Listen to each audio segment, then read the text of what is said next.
Greg, my son-in-law, dropped the carving knife. My granddaughter Emma stopped chewing. For 10 straight years they celebrated Thanksgiving under my roof, without inviting me. This year I came early, not with pie, with paperwork. I slid the signed sale contract across the table. I figured if I'm not welcome at the table, I said, then neither is the table. We're about to begin, but if you'd like, share where you're joining from. It reminds me this story doesn't echo into silence. It lands somewhere real. Drop it in the comments, and don't forget to subscribe. The message came at 8:14 a.m. sharp. We're keeping it small this year, hope you understand. Elaine Morris stared at the screen like it had spoken aloud. The heart emoji sat there, like a sticker slapped over a bruise. She didn't reply. Not right away. She just set the phone down, slow, like it might break, and walked into the kitchen, where the morning light painted pale gold lines across her quiet countertops. The house was too quiet. Always was this time of year.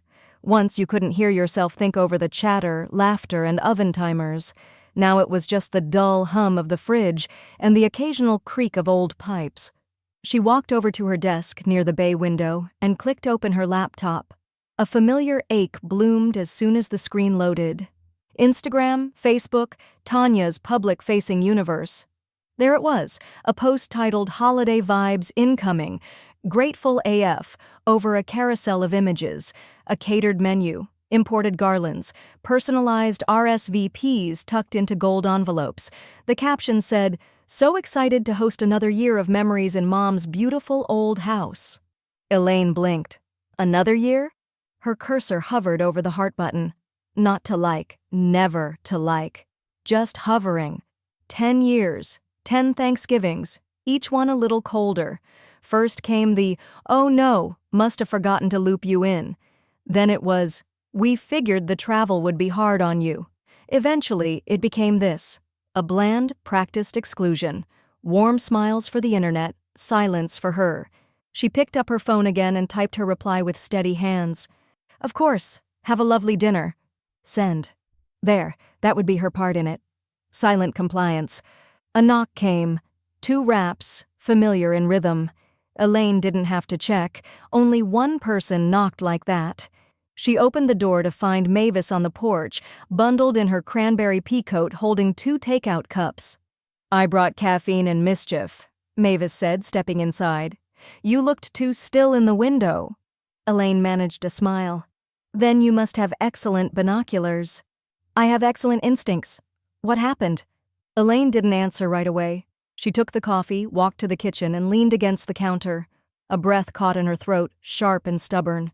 "Another year off the guest list," she finally said. Her voice was calm. Too calm. Mavis let that sit for a beat. "Was it an accident this time?" Elaine's laugh was short, bitter. "It was catered." Mavis's mouth twitched into a frown. "Jesus! They've got monogram napkins this year. Tanya's initials, not mine." Elaine sipped her coffee, the warmth burning just enough to anchor her. Mavis moved to stand beside her, gazing out at the hallway.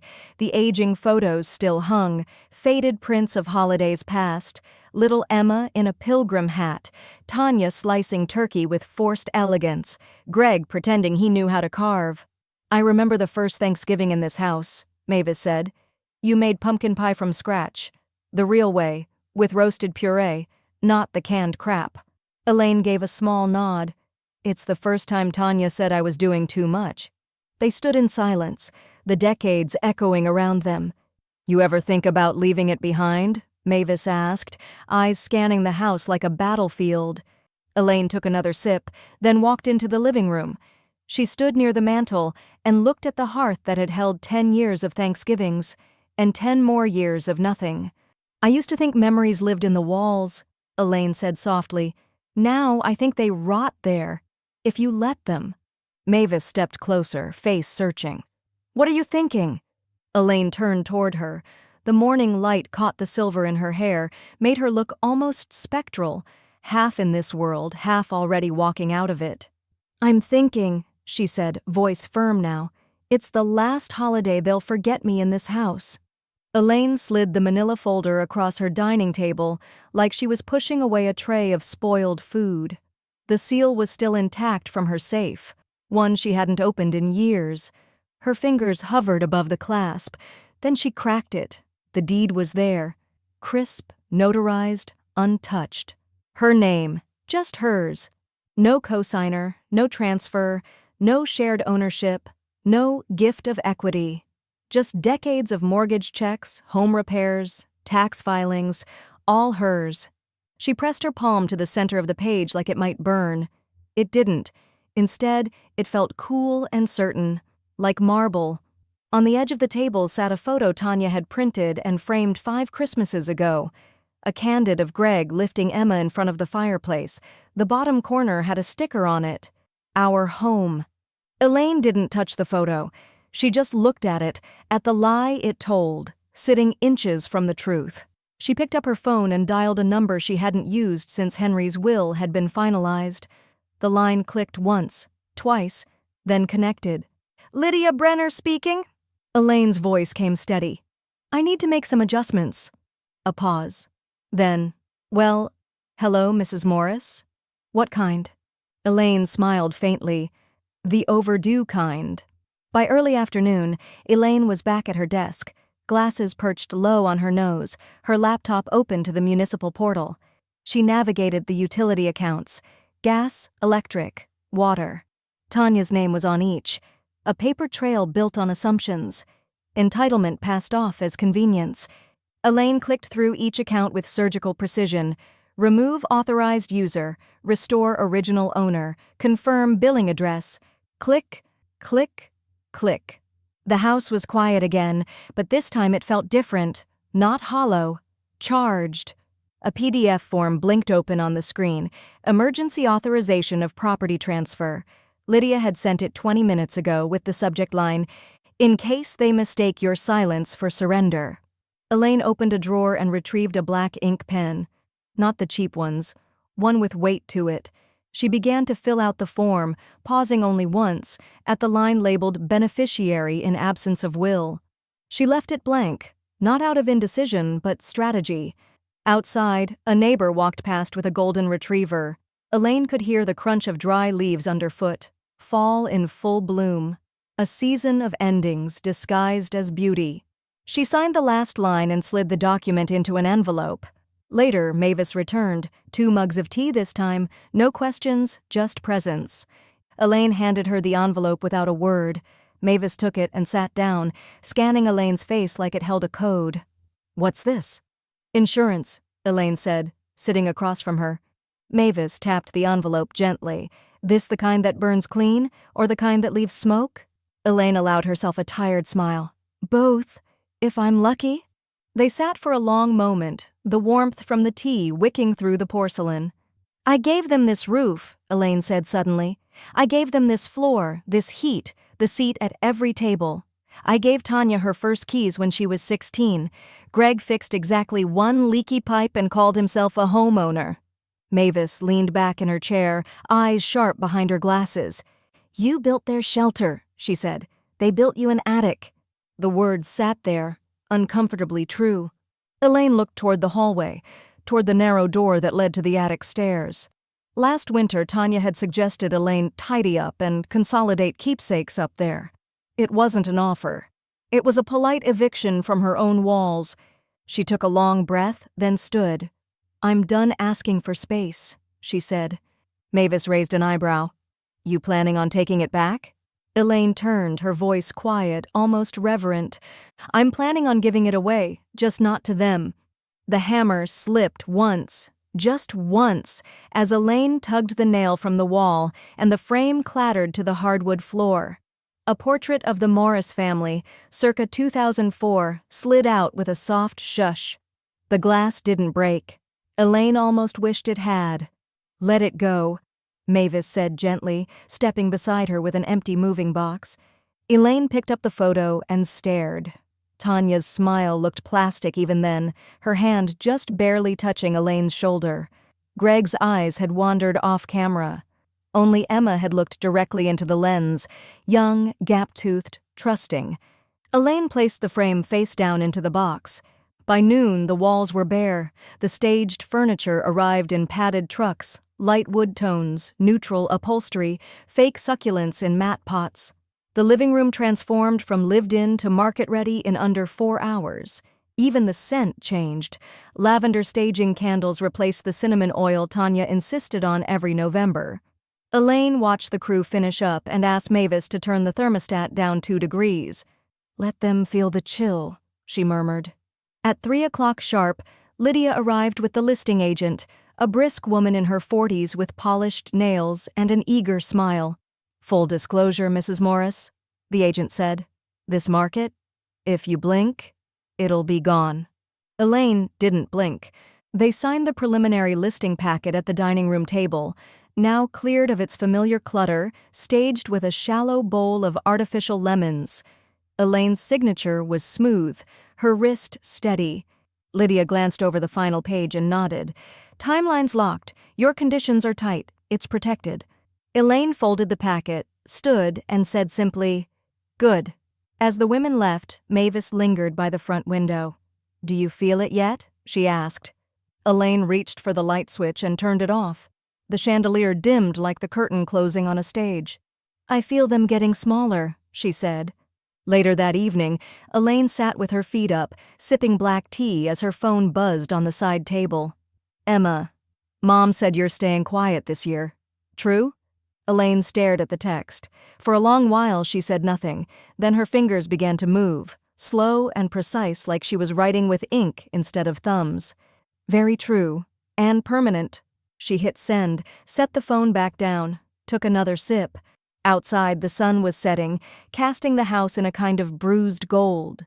The for sale sign wasn't up yet, but in her mind it already was, planted in the lawn like a flag of quiet rebellion.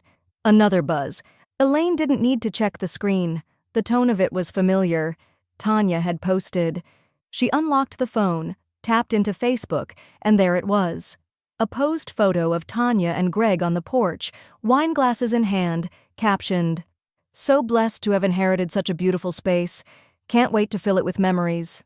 Inherited. Elaine's lips barely moved, but a whisper escaped. "Not yet."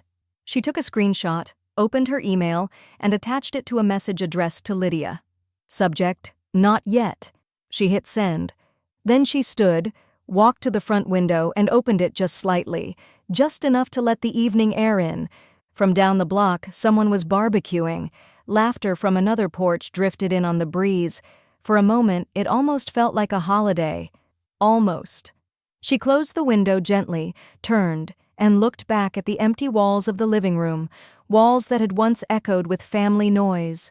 Now they echoed with possibility. Her phone buzzed again, but she didn't look. Elaine moved through the kitchen like she was walking through someone else's memories, each step a collision with what used to be hers. The long butcher block island, once covered in pies and casseroles, now sat polished and bare. The double ovens, upgraded by Tanya as a gift 3 Thanksgivings ago, gleamed with disuse. No scent of sage, no hint of cinnamon rolls at dawn. Just lemon cleaner and whatever trace of garlic the stagers hadn't scrubbed away. She paused near the pantry door and let her fingers graze the faded sticker Emma had stuck there as a child, a cartoon turkey with googly eyes. Tanya had tried to peel it off once. Elaine had told her no. She'd said it was a piece of time. Now it felt like a breadcrumb out of a past she didn't need anymore. She opened the cabinet above the wine fridge, searching. They were tucked in the back, Tanya's crystal stemware etched with her initials in gold, TM, a wedding gift from someone who thought monogrammed glasses equaled permanence. Elaine pulled one out, held it to the light. Dustless, pristine. A woman who never really cooked, never really poured, never truly hosted, but always made sure her name sparkled on display. Elaine placed all 6 glasses carefully into a cardboard box labeled donation. She sealed the lid. By mid-afternoon, Elaine sat at the kitchen table with her laptop open and Lydia on speaker. "I've registered the LLC," Lydia said, tapping something in the background. "It's structured under the name Elm and Bone Holdings, with your trust as sole owner." Elaine raised an eyebrow. "That's dramatic." You're selling a memory. Might as well dress it for the occasion. Elaine allowed a quiet chuckle. I like it. It's clean, anonymous, tax efficient, Lydia continued. No names visible in the listing. If they try to interfere, it won't go anywhere. Elaine nodded to herself, even though no one could see. Good, let's keep it bloodless. Lydia paused. You say that, but they're going to feel it. Elaine leaned back in her chair, eyes drifting to the bare kitchen walls. That part's not up to me. Her inbox pinged. New message from Greg Morrison. Subject, Thanksgiving prep notes. Body. Hi, Elaine. Just a quick ask. Would you mind getting the gutters cleared and the downstairs HVAC filter changed before next week? We've got 14 coming, and I know you like things to run smooth. Appreciate you. Greg. Elaine stared at it for a moment, then reread the subject line. Prep notes. As if she were staff. As if this were still their house. She typed 3 words. Nothing more. Handled. Regards, Elaine. Send. She didn't add a smiley face. That night, Mavis returned after dark, brushing wind-blown leaves off her coat as she stepped inside. Wine or bourbon? Elaine asked, already heading toward the sideboard. Mavis glanced at the flickering candle on the table. Surprise me? Elaine poured them both a glass of red, one of the good ones from the basement stash Tanya didn't even know existed. They sat near the front window, the for-sale documents stacked neatly on the coffee table like a quiet declaration of war. I can't believe it's happening, Mavis said. You're actually doing it. Elaine lifted her glass. No, I'm finally undoing it. Mavis clinked her glass to Elaine's. To clarity. Elaine sipped, then added, and to silence, when it finally means peace. They drank.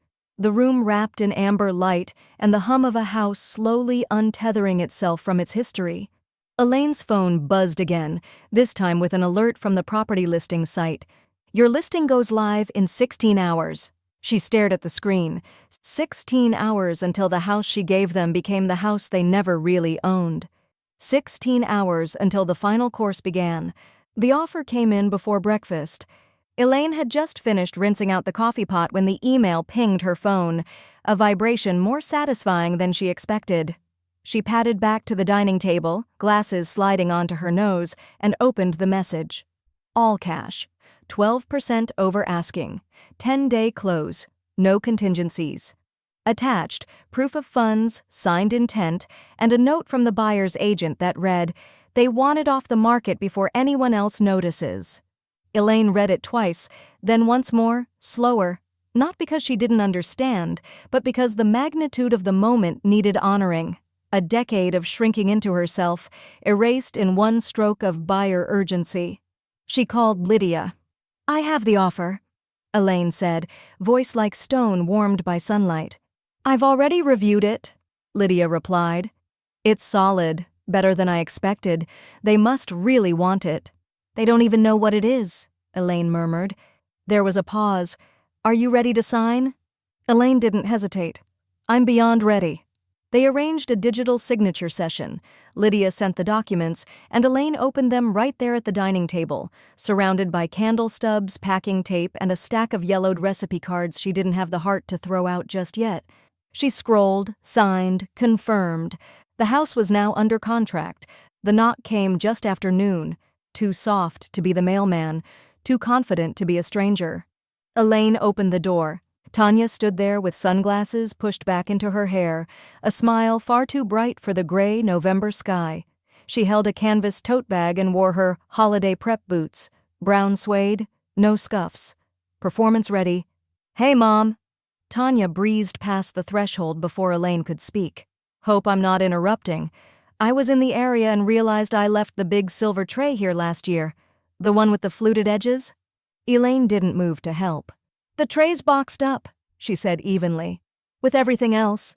Tanya froze mid-step, turning slowly. Everything else? Elaine nodded, calm as ever. You'll need to bring your own next year. Tanya blinked, laughed like she was on a delay. What's that supposed to mean? Elaine didn't answer. She just held Tanya's gaze for a beat too long. A pause that said more than any speech could. A pause full of locked files, power of attorney forms, LLCs with beautiful names and no visible ties. Tanya's smile wavered. She shifted her tote bag from one shoulder to the other.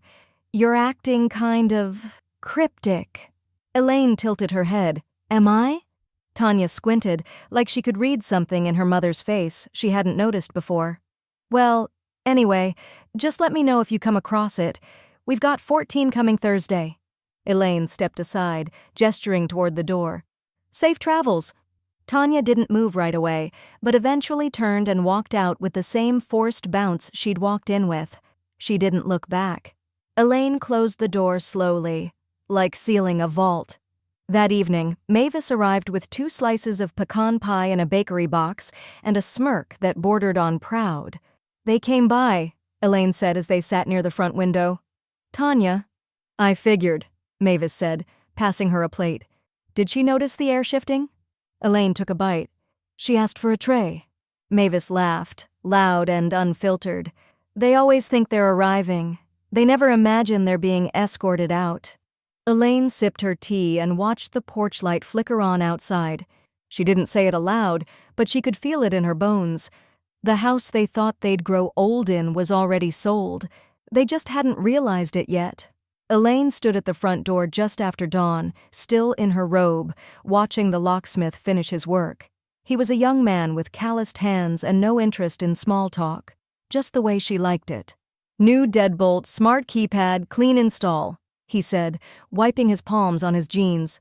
"Code's whatever you set it to. Here's the reset card and backup keys." Elaine nodded, taking the sleek envelope without comment. She watched as he gathered his tools, then walked him to the edge of the driveway. "Appreciate the early call," he said, tossing his kit into the truck. Elaine only replied once he was already buckling in. "I needed it done before the guests arrived." He gave her a polite, confused smile. "Hope you get some peace and quiet." She didn't correct him. He drove off, and she stood in the chill morning air for a beat longer, envelope clutched in hand. Then she crossed the street, where Lydia waited with her trunk open.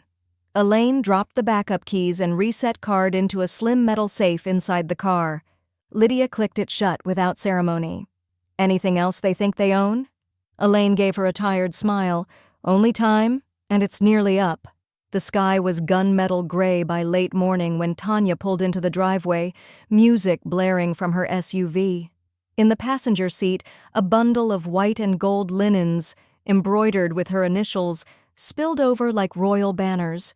She bounded up the porch steps with the energy of someone who still thought she ran the show. She punched in the same code she'd used for years, the last 4 digits of Elaine's wedding anniversary. Denied. She tried again, slower. Denied. The keypad blinked red. Tanya froze. Elaine opened the door before she could knock. She wore her house sweater, the soft gray one with elbow patches Henry used to tease her about, and a calm, almost amused expression. Tanya blinked. "Did you change the code?" Elaine leaned on the frame. "We won't be needing linens this year." Tanya laughed, but it was brittle. "What? Why?" Before Elaine could answer, Greg appeared behind her, clearly having been summoned from the car. He stepped up in his usual puffed chest, furrowed brow, cheap cologne leading the way. "Elaine, what's going on? We have guests arriving in 3 days. Don't make this into a thing." Elaine tilted her head slightly. "Guests don't arrive at homes they don't own." Greg's mouth opened, then closed. Tanya's jaw tightened. "Is this about the tray again?" Elaine didn't flinch.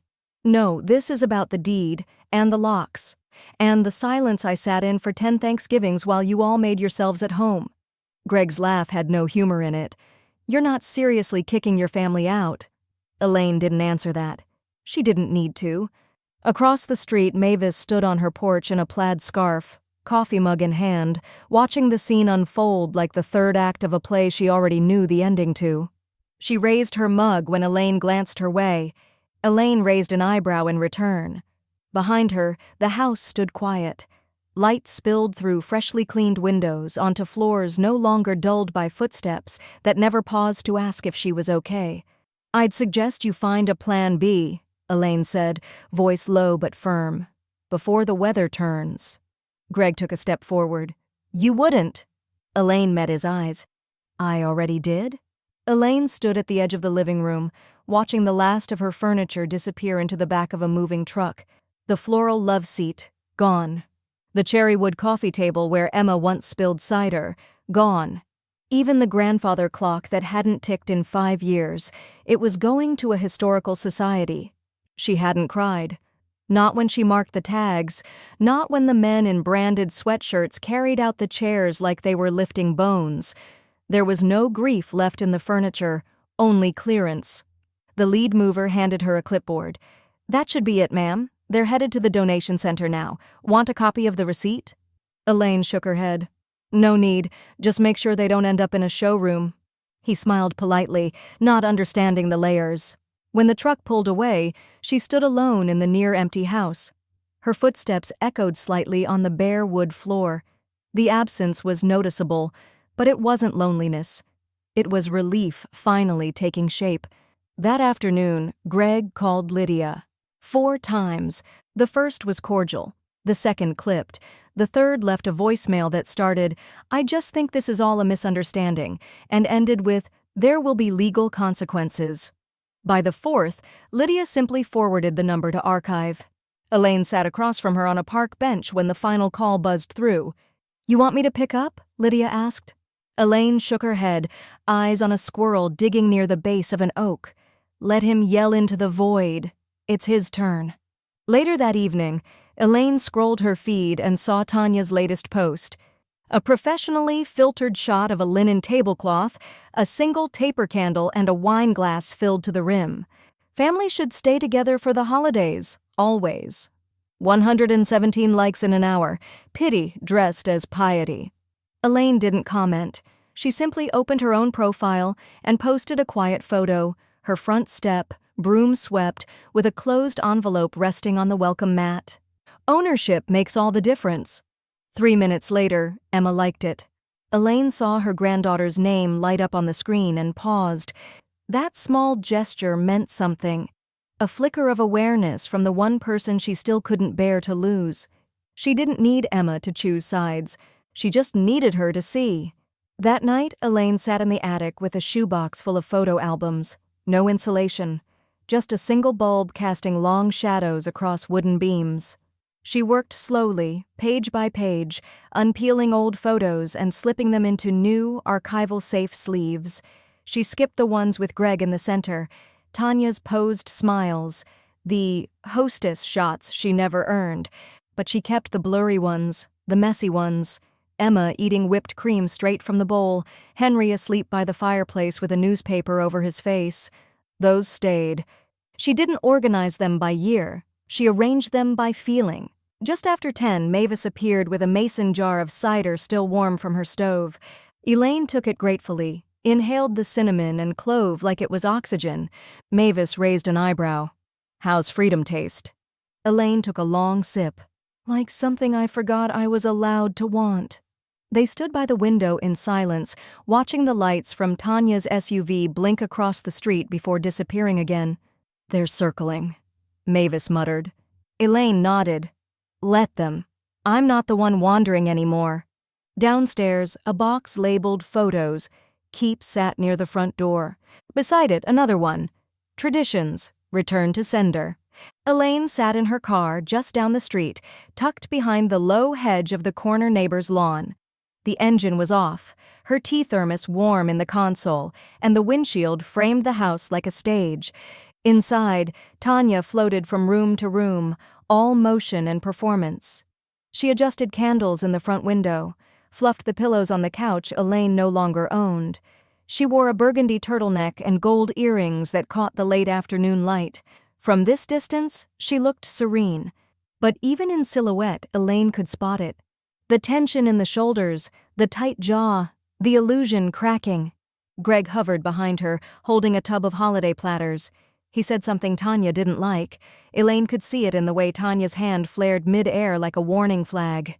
He disappeared into the dining room. Elaine reached for her phone. She opened a draft email and finished typing the line she'd started that morning. Subject, final walkthrough availability. Body, Wednesday works, noon. Let me know if buyer needs code. She signed it simply, Send. She put her phone away and watched Tanya light the centerpiece candle with a long matchstick, her fingers trembling slightly. Across the windshield, 2 children on scooters zipped by. One pointed at the house. "They always have the best food," he said. Elaine smiled faintly. One last dinner party in someone else's dream. Her phone buzzed again. Not Tanya, not Greg. Emma. She hesitated, then answered. "Hi, sweetheart." Emma's voice was cautious. "Mom's different, tense. She's not yelling, but she's kind of snapping at everything. Is something going on?" Elaine glanced back toward the house. Tanya now stood near the front door, arms folded, watching the street like she expected someone to arrive. Elaine softened her voice. "I'm okay, Em. That's not what I asked." Elaine paused, then, "I'm free. That's more than okay." Emma went quiet on the other end, then a breath. "Okay, just checking. Love you." "Love you too." Elaine ended the call and turned her focus back to the house. Tanya disappeared inside. The porch lights flicked on. A new car pulled into the driveway, a catering van. Elaine watched as uniformed staff unloaded trays, wine boxes, silver chafing dishes. Greg emerged from the garage trying to direct traffic, but no one was listening. Then something changed. Greg pulled out his phone, stared at the screen, frowned. He walked to the side of the house toward the utility meter box, then back to the porch, clearly frustrated. Tanya joined him, and for a moment they stood there talking, gesturing toward something on Greg's phone. Elaine knew what they'd just discovered. No access. The utilities, power, water, gas, were all in her name again. And the digital dashboard Tanya used to micromanage Thanksgiving prep from her phone? Gone. Password reset. User removed. Elaine leaned back in her seat, letting the warmth of the tea soak through her palm. Across the yard, Greg was dialing someone. Pacing now. Elaine didn't need to guess. At that same moment, the post office truck rolled up to the curb. The carrier hopped out and placed a single white envelope in the box affixed to Tanya's mailbox. Greg, mid-call, noticed and stepped forward. He opened the box, pulled out the envelope, stared. Elaine couldn't see what was inside, but she knew. A change of address notification. All household mail rerouted, control revoked, house still standing, but hollowed at the core. Back in her car, Elaine sipped her tea and whispered almost absently, "They're finally tasting the silence." Elaine sat at her new kitchen island, a steady beam of winter light pouring across the white marble. The condo was quiet, not like the silence of an emptied house, but the kind that offered space to exhale. It smelled faintly of eucalyptus from the candle Mavis brought on move-in day. Stacks of glossy holiday cards were fanned out in front of her, cranberry red, simple serif font, thick stock. Seasons change, so do we. Inside, just one line handwritten in her practiced cursive, "Wishing you peace and place, Elaine Morris," and at the bottom, her new address. Downtown, secure, facing the river. She sealed the last envelope, pressed it shut with the flat of her palm, and placed it gently in the outgoing mail basket. Then, with steady hands, she slid one final card out of the pile. No pre-printed label. She hand-addressed it. Tanya Morrison. Sycamore Lane. Elaine didn't include a return address. Inside, only this: "Wishing you warmth in your next home." She closed the card, sealed it, and stared at it for a long moment. Then she dropped it into the mailbox, shut the lid, and walked away. By the time the card reached Sycamore Lane, the buyer's agent had already called. Greg picked up the phone, assuming it was the caterer again. "Hello? Hi, this is Leland Morales with Harvest & Cobra Realty, just confirming your vacate timeline. Our buyer will be doing a soft walkthrough on Wednesday, with closing as scheduled Friday morning." Greg stood motionless in the middle of the dining room. "Sorry, what walkthrough?" Leland paused, professional but not apologetic. "The Morris residence? 782 Sycamore. Contract signed, transfer in progress. You were CC'd on the transition doc 2 days ago. Are you still planning to be out by Thursday?" Greg opened his mouth. No words came out. Across the room, Tanya was arranging a charcuterie board, her jaw clenched so tight the muscles fluttered under her skin. He didn't hang up. He just slowly lowered the phone and walked out to the porch. 40 minutes later, Tanya stormed into Lydia Brenner's law office without an appointment. The receptionist looked up and barely had time to buzz security before Tanya slammed a palm on the counter. "I want to see Lydia now," she barked. "I'm afraid she's with a client. She has no right. None of this is my family's home." The hallway door opened. 2 uniformed security officers appeared, calm and familiar, like this wasn't their first family meltdown of the season. "Ma'am, we're going to have to ask you to leave." "I gave her everything," Tanya shouted, voice cracking. "She was supposed to leave it to me." The receptionist didn't look up again. One of the guards opened the door. "Let's go." Tanya's heels echoed sharply as she was escorted out, her breath ragged, her face pale with something far more primal than embarrassment. It was loss, a kind she'd never expected to feel from a woman she thought she'd silenced. Elaine returned from the grocery store to find a voicemail blinking on her landline. She poured herself a glass of water, set the bags on the counter, and pressed play. It was Emma.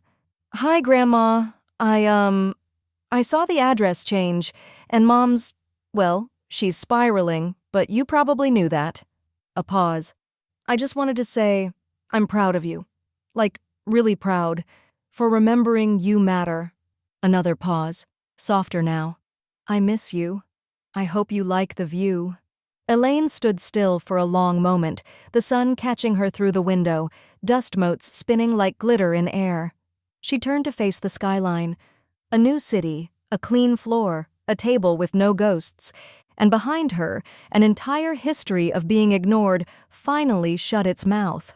Elaine signed the last page with a pen that had weight to it, thick brass, the kind that made each stroke feel permanent. Across the sleek mahogany conference table, Lydia turned the document toward herself, reviewed the signature, and clicked her pen once in quiet approval. "That's it," Lydia said, setting the folder aside. "The house is no longer yours." Elaine let the words sit for a moment, not because she doubted them, but because she wanted to feel them fully, the way you'd feel the last echo in a concert hall before the lights went up. "And not theirs either," Elaine said softly. "Especially not," Lydia agreed. The escrow officer shook her hand with cheerful detachment, oblivious to the gravity of what had just closed, not just a property, but a chapter that had overstayed its welcome. Outside, the wind had turned sharp, the kind that warned winter was waiting just behind the next breath. An hour later, Elaine and Mavis sat in the window booth of a corner cafe, eating slices of Dutch apple pie under a string of gold bulb lights.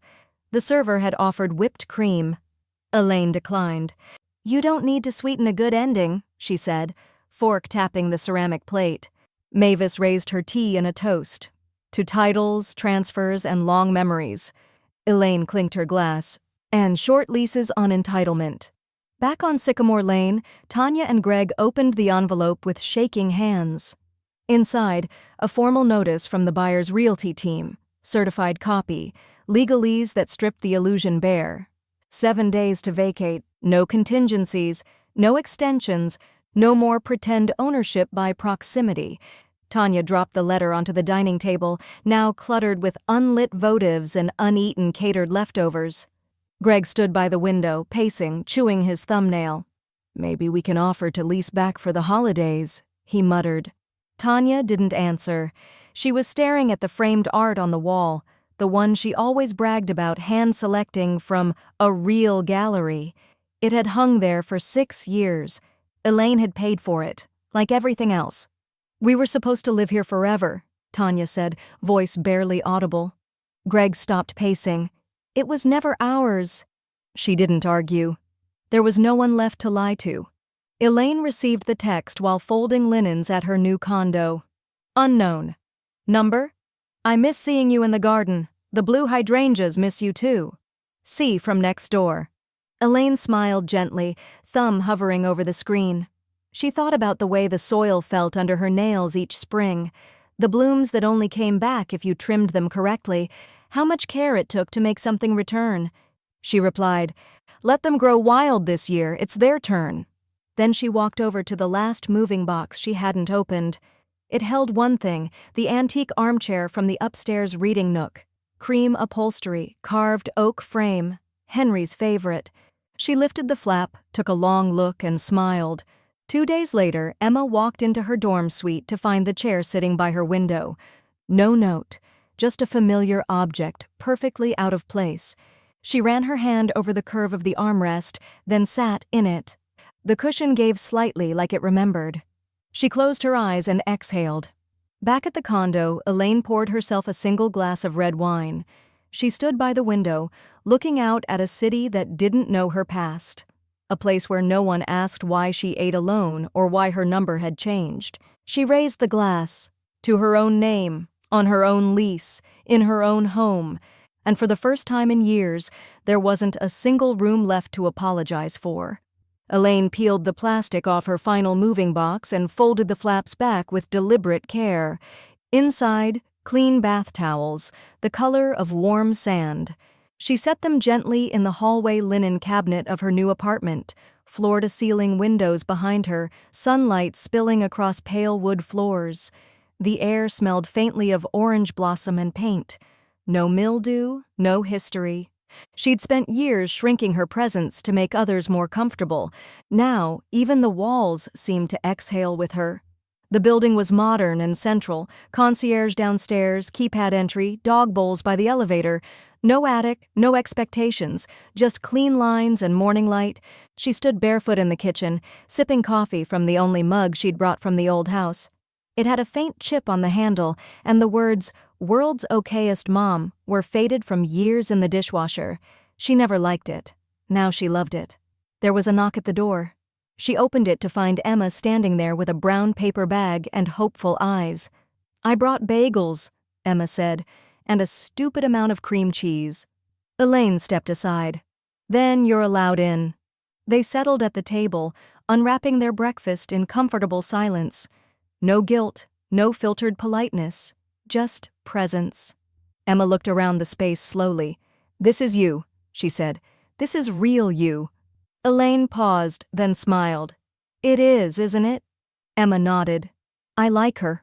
Later that afternoon, Lydia arrived with a slim briefcase and a folder labeled Estate Addendum. Executed. Elaine signed without asking questions. She already knew what it said. Emma Morris, sole heir, liquid assets only. No house, no mess, no one left to contest it. Lydia looked up after the final signature. "You sure you don't want to send them notice?" Elaine shook her head. "The silence will get there faster." That weekend, Mavis hosted a welcome brunch in her condo's shared rooftop lounge. Elaine entered to find a modest spread, scones, chilled fruit, mimosas lined up in mismatched glassware. Women in wide-leg pants and smart cardigans sat on soft-cushioned benches. The wind carried laughter across the terrace like music through reeds. Mavis raised her glass before Elaine had even finished pouring hers. "To the woman who finally stopped asking for a seat," she declared, and took the whole damn table instead. There were cheers, even a few claps. Elaine lifted her glass with a quiet smile. Not shy, not boastful. Just present. She sipped, citrus and champagne, cold and real. That night, the voicemail came. Elaine was brushing her teeth when her phone buzzed across the bathroom counter. One missed call. One message. She played it without much thought. Tanya's voice slithered through the speaker like smoke. "You'll die alone, you know." A beat of silence. "We were your family. You gave it all away." Elaine stood still, toothbrush in hand, mint foam still in her mouth. She didn't flinch. She didn't replay it. She simply walked back to the kitchen, opened the trash cabinet, and dropped the phone into the compost bin with the banana peels and coffee grounds. Then she returned to the bathroom, rinsed, spit. She looked in the mirror. Not at her reflection, but at the emptiness beside her. It didn't scare her anymore. Elaine tapped her phone screen without thinking, just one more habitual check of the weather. But Instagram opened instead. A sponsored post flickered past. Then an image she didn't expect. A familiar dining room now dressed like a holiday catalog. Greg stood behind Tanya, one arm slung over her chair. Emma sat near the edge, not smiling, not frowning, just present. 2 other guests Elaine didn't recognize filled the background. The table was dressed in gold, plates overcharged with garnishes. Every inch looked curated. She counted the place settings. 7. Elaine's breath didn't hitch. It didn't stop. It simply slowed, like her body was making room for something it already knew. She stared at the photo a beat longer, then tapped once, held, and deleted it from her screen. The frame disappeared. The space it left didn't feel hollow. She stood, walked across the living room to her desk, and opened the journal Mavis had given her when she moved in. Linen cover, unlined pages. She flipped past old scribbles, lists, small memories preserved like pressed flowers. On a clean page she wrote, "Removed without pain." She closed the book. The line didn't sting. It landed. That evening, she pulled out a fresh sheet of stationery from the drawer and began a letter, not typed, not texted. Written. "Dear Emma, don't inherit the silence. It's heavy. It convinces you it's safer than speaking. That stillness is grace. It's not. It's erasure dressed in manners. Love loudly. Refuse quietly. Walk away when they need you to stay, and stay when no one thinks you will. You are not theirs. You never were. That's why you're still whole. Love, Grandma." She signed it carefully. No flourish. Folded it, sealed it. Set it aside. Not to be sent just yet. Some things needed to wait until they were ready to land. The next morning, a thick envelope arrived from Lydia, final estate packet. Inside were notarized copies of every executed document, every amendment, every signature that had been ignored for too long. The new trust details were crisp and in order. The final tab read, "Status sealed." Elaine ran her hand across the embossed folder like a table she'd finally cleared. She walked to her hallway shelf where the usual mementos stood: Henry's compass, a dried lavender bundle, a framed recipe card in her mother's handwriting. There was space beside them. Elaine opened a small black box from the drawer and removed her new mailbox key. Matte brass, heavy, unassumingly permanent. She placed it inside a slim white frame and set it on the shelf. No caption, no label. Just the quiet assertion of ownership. Her name on the buzzer. Her silence, now chosen. That night, as wind whispered down the alley below, Elaine stood by her window, city lights flickering beyond her reflection. Behind her, her phone buzzed once, a message from Emma. No words, just a photo. A picture of the antique chair Elaine had sent her, now wrapped in a cozy blanket, a cup of tea resting on the arm. Emma's feet were in the frame. Bare. Relaxed. Elaine didn't reply. She just stared at the photo, then set the phone down on the windowsill, warm glass against cold air. She let the stillness stretch, not as punishment, but as peace. Tanya stood in the kitchen, holding an envelope she hadn't expected and didn't ask for. It had arrived without a return label, hand-delivered through Lydia Brenner's office by courier. Inside was a single document, a certified copy of the full title history for 782 Sycamore Lane. No preamble, no cover letter, no explanation.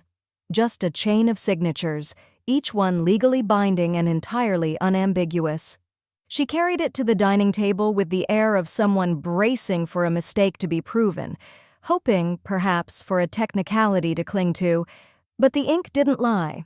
On the second page, midway down, was the original deed of transfer, the buyer's name printed in clear serif font, Elaine Margaret Morris.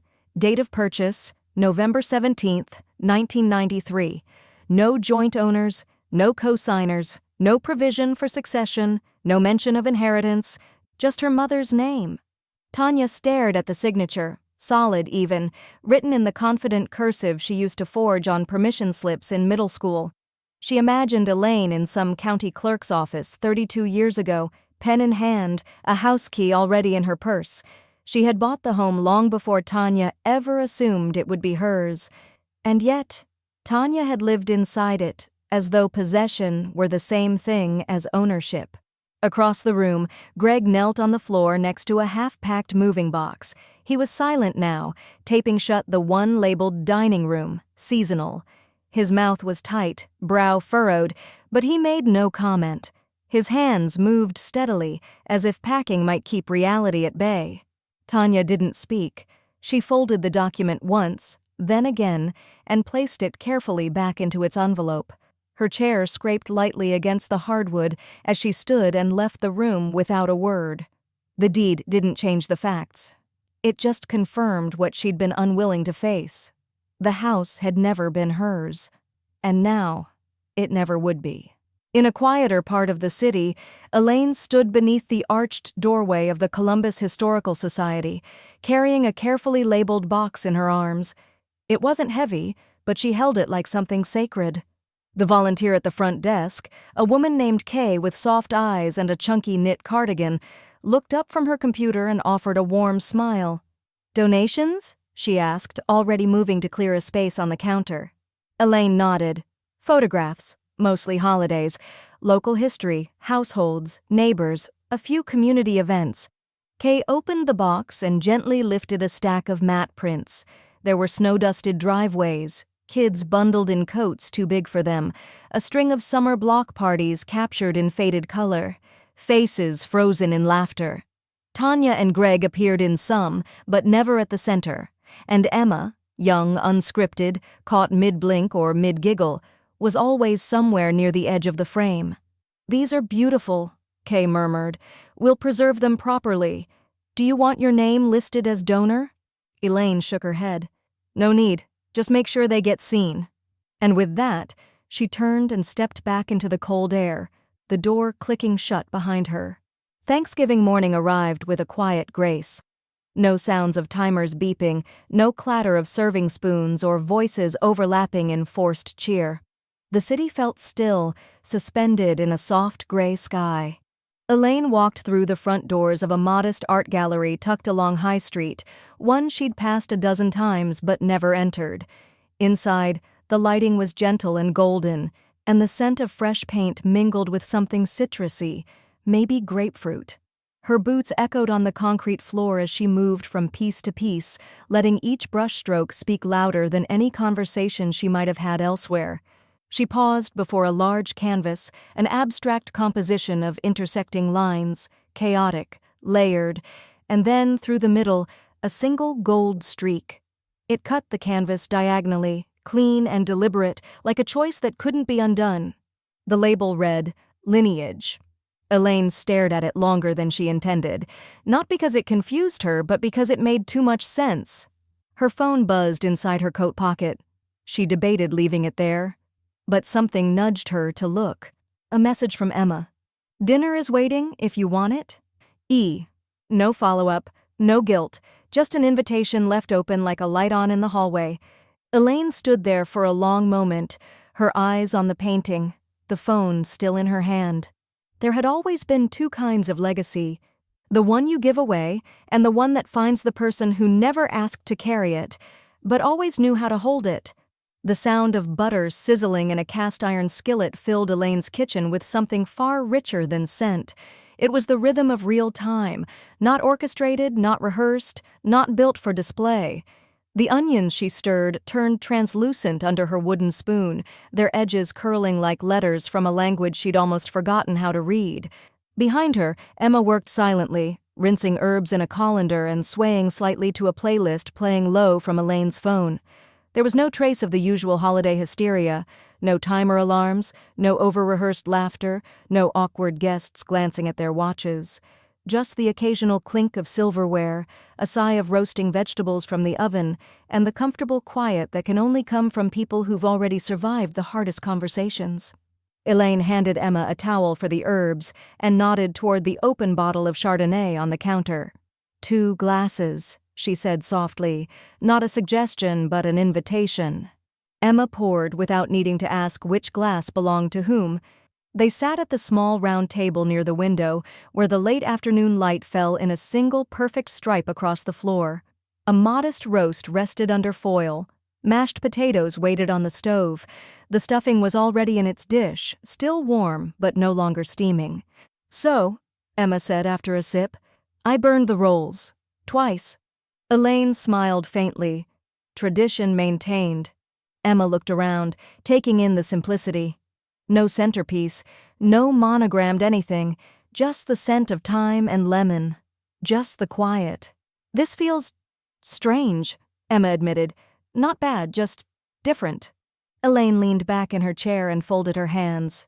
That's the thing about rewriting history, she said. You lose the choreography, but you gain your own footing. The doorbell rang, a soft chime that startled no one. When Elaine opened the door, Mavis stood there with a grin and a bakery box clutched under her arm. She was already loosening her scarf, her cheeks pink from the wind. "Store-bought pie," Mavis announced, "because I've had it with martyrdom and rolling pins." Elaine held the door wider. "Thank God." They set the pie on the counter and returned to the table. Mavis poured herself a splash of wine and leaned back, eyes scanning the room with visible relief. Emma looked between them. "I think I didn't realize growing up how much you were doing," she said slowly. "I assumed you liked being in charge, hosting, holding everything." Elaine's gaze didn't soften or harden. It held steady. "You weren't supposed to know. That was part of the job." Emma reached for her hand. "We thought it was your job. I'm sorry." Elaine didn't withdraw. Her thumb brushed lightly over Emma's knuckles, a small motion that felt like both acceptance and correction. "Don't be sorry," she said. "Just be better." Mavis raised her glass. "I'll drink to that." They ate without ceremony, serving themselves from the center of the table, no one offering forced seconds, no one tallying who ate what. At one point, Mavis put her fork down, sighed contentedly, and said, "This tastes like an exhale." No one needed to explain it. When the plates were cleared and the last of the pie was gone, one slice left intentionally untouched for morning, Elaine opened the drawer near the hallway and pulled out a small beeswax candle. She placed it in the center of the table. "This was Henry's," she said. "He used to light it when we didn't feel like decorating, called it just enough ceremony." Emma leaned forward with the lighter. "Can I?" Elaine nodded. The wick took flame easily, flickering for a second before steadying into its glow.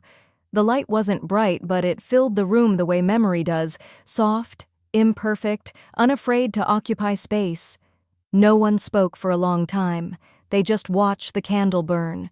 No toasts, no speeches, just a moment reclaimed without apologies. Later, as Mavis pulled on her coat and Emma helped stack dishes in the sink, Elaine stepped briefly into the hallway, retrieving a small envelope from her front table.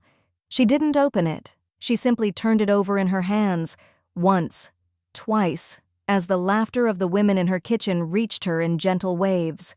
Legacy, she realized, wasn't about what you handed down. It was about what you refused to carry forward. And in that moment, with no one asking her to play hostess, no ghost expecting her to shrink, she knew. She had rewritten Thanksgiving. And this version finally had her name on it.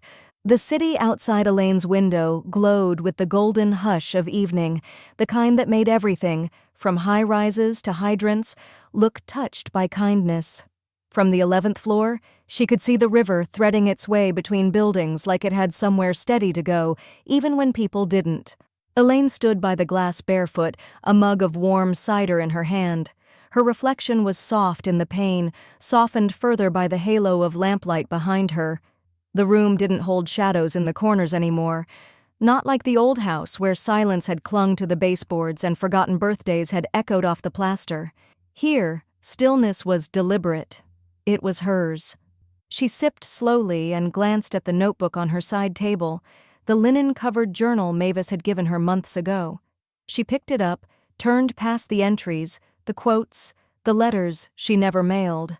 The last page was blank.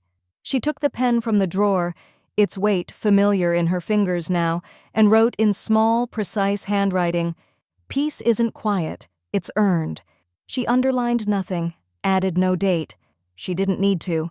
She closed the journal and slid it into the bookshelf between two novels she hadn't read yet, not because she didn't want to, but because now there was time.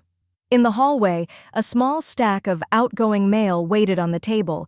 One envelope among them was blank on the front, blank on the back, no return address, no message inside, just a perfectly folded, perfectly empty card.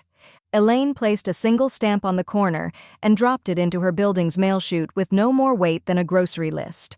A silence sent, not as punishment, but as punctuation. That evening, Emma arrived again. No warning, no formality. Just a knock, a crooked smile, and arms full of leftovers wrapped in foil. They reassembled plates in the kitchen, scooping mashed potatoes like sculptors, heating cider on the stove without needing to measure anything. As they settled into the small kitchen nook, plates steaming between them, Emma looked up and said, "I'm glad you didn't stay small?" Elaine paused mid-bite. Her fork hovered in the air for just a second longer than necessary. She set it down gently and met Emma's eyes. "Me too," she said. "They did." There was no malice in her voice, no triumph, just the clean sharpness of fact, like the break of dawn after a long winter, cold but honest. Emma smiled and reached across the table, squeezing her grandmother's hand. They ate slowly, not because they had to savor the food, but because there was finally no reason to rush through comfort.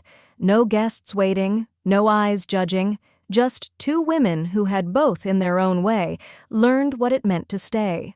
Later that night, with dishes rinsed and put away, Elaine poured the last of the cider into a mug that said, "One strong cup," a gift from Mavis, handed over weeks ago with a wink and no explanation. She stood once again by her window, the city humming below in a language she didn't need to translate. She raised the mug, not to ghosts, not to the people who had tried to shrink her into the shape of obligation, but to the silence that no longer asked her to disappear, to the space she had reclaimed without asking, to the parts of her that had always been there, just waiting for her own permission. The toast didn't need words. It was cider, warm, a plate beside her, full, and no apologies. She didn't feel triumphant. She felt fed. As she turned off the lights and walked toward her bedroom, the quiet didn't feel like absence anymore. It felt earned, owned, chosen. And as she reached for the hallway switch, her voice rose softly into the dark, just a whisper, but with weight behind it. "I wasn't the guest they forgot." She smiled. "I was the host they lost."